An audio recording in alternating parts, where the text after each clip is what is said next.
Tech Malayalam YouTube ചാനലിലെ മറ്റൊരു വീഡിയോയിലേക്ക് എല്ലാവർക്കും സ്വാഗതം. ഇന്ന് നമ്മൾ ഡിസ്കസ് ചെയ്യാൻ പോകുന്നത് നിങ്ങളുടെ യൂട്യൂബ് ചാനൽ എങ്ങനെ മോണിറ്റൈസ് ചെയ്യാം.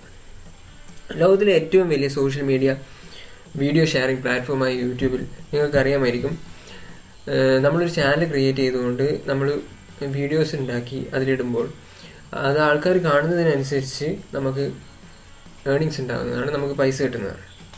അപ്പം നമ്മുടെ യൂട്യൂബ് ചാനൽ എങ്ങനെ മോണിറ്റൈസ് ചെയ്യാം, അല്ലെങ്കിൽ നമ്മുടെ യൂട്യൂബ് ചാനൽ എങ്ങനെ പൈസ കിട്ടാൻ വേണ്ടി പ്രാപ്തമാക്കാമെന്നൊരു വീഡിയോ ആണ് ഇന്നിവിടെ ചെയ്യാൻ പോകുന്നത്. ആദ്യം തന്നെ നിങ്ങൾ നിങ്ങളുടെ യൂട്യൂബ് ചാനലിലേക്ക് ലോഗിൻ ചെയ്യുക. യൂട്യൂബ് ചാനലിലേക്ക് ലോഗിൻ ചെയ്തതിന് ശേഷം മുകളിൽ വലത്തെ അറ്റത്തായിട്ട് ഉള്ള നിങ്ങളുടെ പ്രൊഫൈൽ ഐക്കണിൽ ക്ലിക്ക് ചെയ്ത് കഴിഞ്ഞാൽ നിങ്ങൾക്ക് താഴെ ഒരു ഓപ്ഷൻ കാണാൻ പറ്റും, ക്രിയേറ്റർ സ്റ്റുഡിയോ. ആ ക്രിയേറ്റർ സ്റ്റുഡിയോ ക്ലിക്ക് ചെയ്യുമ്പോൾ നിങ്ങൾ വേറൊരു പേജിലേക്ക് റീഡയറക്റ്റ് ആവും. പുതുതായി ലോഡ് ചെയ്ത് പേജിൽ നിങ്ങൾക്ക് കാണാം ചാനൽ എന്നൊരു ടാബ് കാണാം. ആ ടാബ് ക്ലിക്ക് ചെയ്ത് കഴിഞ്ഞാൽ നിങ്ങളുടെ ചാനലിൻ്റെ ഒരു ഓവറോൾ സമ്മറി അല്ലെങ്കിൽ ഒരു ഡീറ്റെയിൽസ് അവിടെ വരും. അതിൽ നിങ്ങൾക്ക് കാണാം മിഡിലായിട്ട് ഒരു സ്ക്വയർ ടാബിൽ മോണിറ്റൈസേഷൻ എന്നൊരു ഓപ്ഷൻ കാണും. ആ ഓപ്ഷൻ ഡീഫോൾട്ടായിട്ട് ഇന്നെലിജിബിൾ ആയിട്ടാണ് ഉണ്ടാവുക. പക്ഷെ ആദ്യം നമ്മൾ നമ്മുടെ കൺട്രി ഏതാണ് കൊടുത്തു കഴിഞ്ഞാൽ മാത്രമേ നമുക്ക് മോണിറ്റൈസേഷൻ എലിജിബിൾ ആവുള്ളൂ. അപ്പം ഇവിടെ choose your country location click ചെയ്യുമ്പോൾ നിങ്ങൾ ഒരു പുതിയ പേജിലേക്ക് റീഡയറക്റ്റ് ആവും. ആ പേജിൽ ആദ്യം നിങ്ങൾക്ക് നിങ്ങളുടെ കൺട്രി സെലക്ട് ചെയ്യാനുള്ള ഒരു ഓപ്ഷൻ ഉണ്ടാവും. അതിൻ്റെ തൊട്ട് താഴെയായിട്ട് ചാനൽ കീവേഡ്സ് എന്ന് പറഞ്ഞൊരു ഓപ്ഷൻ ഉണ്ട്. ചാനൽ കീവേഡ്സ് എന്താണെന്ന് വെച്ച് കഴിഞ്ഞാൽ നിങ്ങൾക്ക് നിങ്ങളുടെ ചാനൽ എന്തുമായിട്ടാണ് റിലേറ്റ് ചെയ്യുന്നത് അതിൻ്റെ കീവേഡ്സ് അവിടെ കൊടുക്കാവുന്നതാണ്. അതിൻ്റെ തൊട്ട് താഴെയായിട്ട് അഡ്വർടൈസ്മെൻറ്റിൻ്റെ താഴെ allow advertisement to be displayed on your videos എന്ന് കാണും. ആ ഇത് ടിക്ക് മാർക്ക് ചെയ്യുക. അത് കഴിഞ്ഞിട്ട് സേവ് കൊടുക്കുക.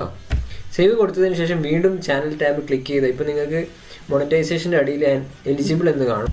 ഇനി മോണിറ്റൈസേഷൻ്റെ ആ ടാബിൽ തന്നെയുള്ള എനാബിൾ എന്ന ബട്ടൺ ക്ലിക്ക് ചെയ്ത് കഴിഞ്ഞാൽ നിങ്ങൾ അടുത്ത പേജിലേക്ക് റീഡയറക്റ്റ് ആവും. അവിടെ എനാബിൾ മൈ അക്കൗണ്ട് എന്ന് കാണും. അതും കൂടി ക്ലിക്ക് ചെയ്ത് കഴിഞ്ഞു. ഇത് ക്ലിക്ക് ചെയ്യുമ്പോൾ നിങ്ങൾക്ക് ഒരു ചെറിയ ഒരു പോപ്പപ്പ് വിൻഡോ തുറന്നു വരും. അതിൽ മോണിറ്റൈസേഷൻ്റെയും യൂട്യൂബിൻ്റെ ടേംസ് ആൻഡ് കണ്ടീഷൻസും പാർട്ണർ പ്രോഗ്രാംസിൻ്റെ ടേംസും ഒക്കെ കാണാൻ പറ്റും. അപ്പോൾ അതൊക്കെ വായിച്ചിട്ട് താഴെയുള്ള I agree to this terms and conditions tick ചെയ്യുക. പിന്നെ അതിൻ്റെ താഴെയുള്ള I agree I will not click any ads, അതായത് നിങ്ങളുടെ ചാനൽ കാണിക്കുന്ന നിങ്ങളുടെ വീഡിയോസ് കാണിക്കുന്ന ആഡ്സ് നിങ്ങൾ തന്നെ ക്ലിക്ക് ചെയ്യില്ല എന്നുള്ളൊരു എഗ്രിമെൻറ്റ് കൂടി അതിനകത്തുണ്ട്. പിന്നെ അതിൻ്റെ അടിയിലുള്ളതും കൂടി നോക്കിയിട്ട് ടിക്ക് ചെയ്യാം. ഇനി ഈ ആക്സെപ്റ്റ് ബട്ടൺ അടിച്ചിട്ട് നിങ്ങൾക്ക് അടുത്ത പേജിലേക്ക് പോകാവുന്നതാണ്. ഈ ആക്സെപ്റ്റ് ബട്ടൺ അടിച്ച് കഴിഞ്ഞാൽ വീണ്ടും ഇതേപോലൊരു പോപ്പപ്പ് കാണാം. നിങ്ങൾക്ക് ഇപ്പോൾ സ്ക്രീനിൽ കാണുന്ന പോലെയുള്ള ഒരു പോപ്പപ്പ് കാണാം. അതിൽ പല ആഡ് ഫോർമാറ്റ്സും കൊടുത്തിട്ടുണ്ട്. അതിൽ നിങ്ങൾക്ക് ഏതൊക്കെ ആഡ് ഫോർമാറ്റ്സ് ആണ് നിങ്ങളുടെ വീഡിയോയിൽ ഡിസ്പ്ലേ ചെയ്യേണ്ടത് അത് ക്ലിക്ക് ചെയ്യാം. ഈ ഓരോ ആഡ് ഫോർമാറ്റ്സ് പ്രിവ്യൂ ചെയ്യാനുള്ളൊരു ഇതും അതിൻ്റെ അകത്തുണ്ട്. ആ പ്രിവ്യൂവിൻ്റെ മുകളിൽ നിങ്ങൾ മൗസിൻ്റെ കേസർ കൊണ്ട് വെക്കുമ്പോൾ അവർ അതിൻ്റെ ഒരു ചെറിയൊരു പ്രിവ്യൂ കാണിച്ചു തരും. ഇപ്പോൾ നിങ്ങൾ നിങ്ങളുടെ ചാനൽ മോണിറ്റൈസേഷൻ എനാബിൾ ആക്കി കഴിഞ്ഞിരിക്കുന്നു.